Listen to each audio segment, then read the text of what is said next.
খ্ৰীষ্টৰ দ্বিতীয় আগমনলৈ বাট চাই আছে তেওঁলোকলৈ এই ভিডিঅ'টি। মোৰ প্ৰিয় ভাই বন্ধুসকল, যীশুখ্ৰীষ্ট মেঘৰ ৰথত শীঘ্ৰে আহি আছে বুলি আপুনি বিশ্বাস কৰেনে?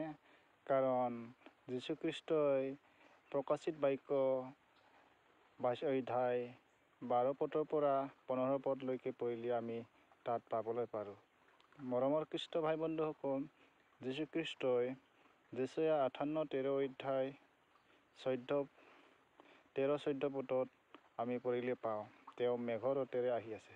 কিন্তু মৰমৰ খ্ৰীষ্ট ভাই বন্ধুসকল, আপোনালোকে নাপাহৰিব যে লোকে লিখা 4 অধ্যায় 16 পদত কোৱাৰ দৰে যীশুখ্ৰীষ্টই নিজৰ ৰীতি অনুসাৰে তেওঁ মানিছিল আৰু সেই ৰীতিবিলাক তেওঁৰ বিশ্বাসী মণ্ডলীবিলাকক তেওঁ শিকাই থৈ গৈছিল। সেয়েহে যিসকলে যেচয়া 58 অধ্যায় 13-14 পদৰ বাক্যবিলাক পালন কৰিব তেওঁলোকক তেওঁ মেঘৰ ৰথেৰে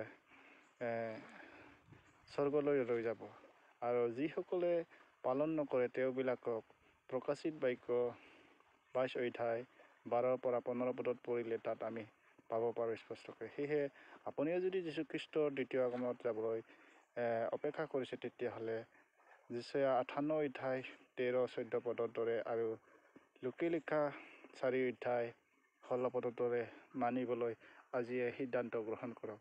ঈশ্বৰে